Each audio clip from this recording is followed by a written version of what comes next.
So let's start with our next problem, that is Stokes-Span problem. तो इस problem में सबसे पहले हम प्रॉब्लम स्टेटमेंट समझते हैं. हमें क्या एक एरे दिया हुआ है और हमें आउटपुट किस फॉर्म में देना है, consecutive smaller and equal before day आए. समझ में आया. तो हमें क्या है, एक कॉन्जिक्यूटिव, अगर मैं फॉर एग्जांपल मैं हूँ डे 6 पर हूँ, तो मेरे को जो वैसे वाले डेज का काउंट बताना है जिस दिन स्टॉक क्या है पहले उससे छोटा था या इक्वल था, उनका काउंट बताना है. For example 1 2 3 4 5 6. ठीक है. अब मैं 6 डे कौन सा हुआ, मैं इस 75 पर हूँ. ठीक है. अब मेरे को इससे प्रीवियस वाला देखना है कितना वो था, कम था. तो सबसे पहले मैं करती हूँ, इसको मैंने 1 काउंट करा, इसको 2, दूसरा हुआ, ये भी छोटा है, ये भी छोटा है, ये भी छोटा है, ये बड़ा है, इसको नहीं करना है. यहाँ पर मैं एग्जिट कर रही हूँ. तो काउंट क्या आया, 4 आया. 4 दिन, इससे 4 दिन पहले स्टॉक सस्ता था. Got it. अगर यही मैं डे 4 वाले के लिए करूँगी, अगर मैं यहाँ पर लिखती हूँ डे 5th के लिए करती हूँ, तो 5th के लिए मैं ये 60 पर आऊँगी. ठीक है. यहाँ पर हूँ. अब मैं इसके पीछे जाऊँगी, इससे पीछे 70 है, नहीं था सस्ता, मैं यहाँ पर 1 कर दूँगी. ठीक है. समझ में आया. प्रॉब्लम स्टेटमेंट आ गई समझ में. तो अब हम चलते हैं कि हाँ, हम इसे सॉल्व कैसे करेंगे. तो अब सबसे पहले हम ब्रूट फोर्स देखते हैं कि हाँ, इसको सॉल्व कैसे कर सकते हैं. क्या ये स्टैक से हो भी सकता है या नहीं हो सकता. ब्रूट फोर्स,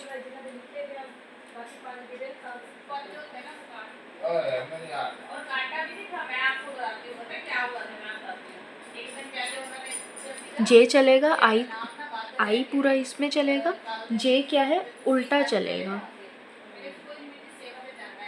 ठीक है. तो अब जो सेकंड लूप है वो कहाँ तक चल रहा है, ये चीज़ है. ठीक है. अब मेरा सेकंड लूप कहाँ तक चल सकता है, मेरे पास सेकंड लूप क्या है, वर्स्ट केस क्या हो गया, पूरा का पूरा वो लूप ट्रेवल कर लेगा. अगर मेरा ये आई क्या है, मेरा यहाँ पर है, तो जे अगेन मेरा वो यहाँ तक होगा. आई मेरा यहाँ पर है, जे मेरा तो आई और जे सॉरी मेरे दोनों यहाँ पर हैं. ठीक है. तो वो जे को ही पूरा का पूरा ट्रेवर्स करना पड़ेगा. तो इस ऑर्डर में इसमें ओ एन स्क्वेयर आ गई टाइम कॉम्प्लेक्सिटी. इंटरव्यू में हमें सिर्फ इतना एक्सप्लेन कर दो, दैट्स इट. क्योंकि हमें इम्प्लीमेंट ऑप्टिमल सर्च ही करनी होती है, इसको जस्ट हमें बताना है.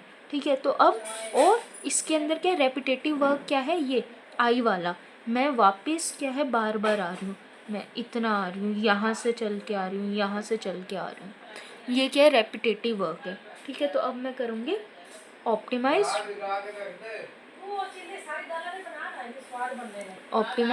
वर्जन कर लिया. ठीक है.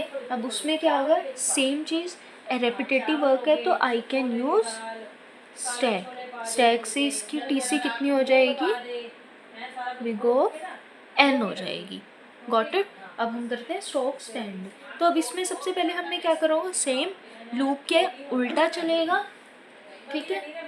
तो रुको, अब भी अगर हम चेक करते हैं कि कैसे अप्लाई करेंगे, 10 100 80 60 70 60 75 85.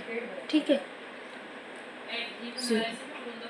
इसको मैं 1 से करती हूँ क्योंकि मेरे को काउंट फिर मेरे को बाद में इंक्रीमेंट में करना पड़ेगा, तो मैं इसे अच्छा 1 से ही कर लेती हूँ. 4 5 6 7.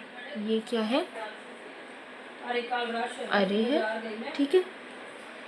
अब मुझे क्या करना होगा, मुझे पता है कि इस सम को सॉल्व करने के लिए 4 फाउंडेशंस हैं.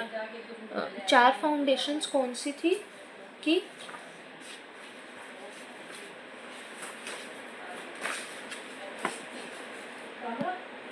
ये 4 फाउंडेशन थी nearest greater to left, nearest greater to right, smaller to left, smaller to right. ये क्या है, 4 फाउंडेशंस हैं, इनका यूज़ करके हम स्टॉक पेयर प्रॉब्लम सॉल्व करेंगे। अब इसमें से हम करते हैं कि हाँ कौन सी वाली लगेगी प्रॉब्लम। उन 4 फाउंडेशन में से जो हमारी बेस्ट फाउंडेशन है वो कौन सी जाएगी, नियरेस्ट ग्रेटर टू लेफ्ट जाएगी।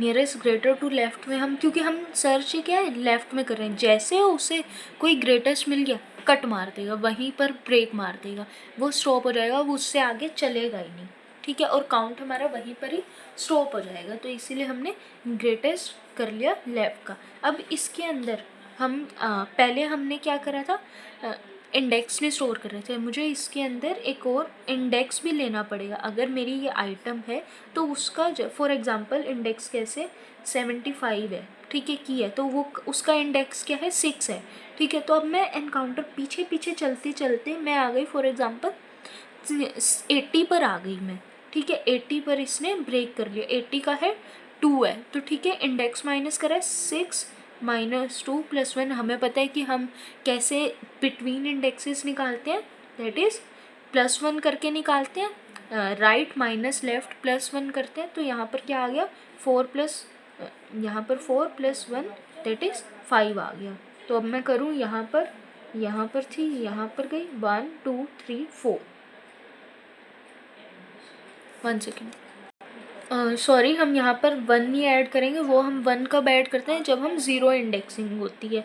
यहाँ पर मेरी 0 इंडेक्सिंग नहीं है तो हमने सीधा 4 कर लिया, ठीक है। तो अब मेरा यहाँ पर बिटवीन कितने आ गया 1 2 3 4, समझ में आया। हमने अब इसमें 2 चीज़ें करनी है, हमने अपने स्टैक में एक तो वैल्यू करवानी है स्टोर प्लस इंडेक्स करवाना है, ठीक है। सारी की सारी इंट्यूशन हमारी पहले वाली ही होगी। और अब ये लेफ़्ट है, ग्रेटर लेफ़्ट है, तो जो हम अब उसमें हमने क्या कर रहे थे, हम राइट के लिए हम लूप को ith लूप को रिवर्स में कर रहे थे। इसमें हम रिवर्स में नहीं करेंगे, इसमें हम लेफ़्ट के लिए I को 0 से n तक करेंगे, सिर्फ ये चेंज आएगा, बाकी सारा कोड एक तो ये चेंज है, दूसरा क्या है स्टैक में वैल्यू और इंडेक्स स्टोर होगा, ये 2 चीज़ें होंगी बस। अब उसके बाद समझ में आया, तो अब हम देखते हैं कि हाँ कैसे होगा, ठीक है। तो अब हमें समझ में आ गया हमने क्या करना क्या है, ठीक है। तो अब हम चलते हैं कोड की तरफ, हमने लिखना क्या है, कैसे करने, सेम इंट्यूशन पहले वाली है।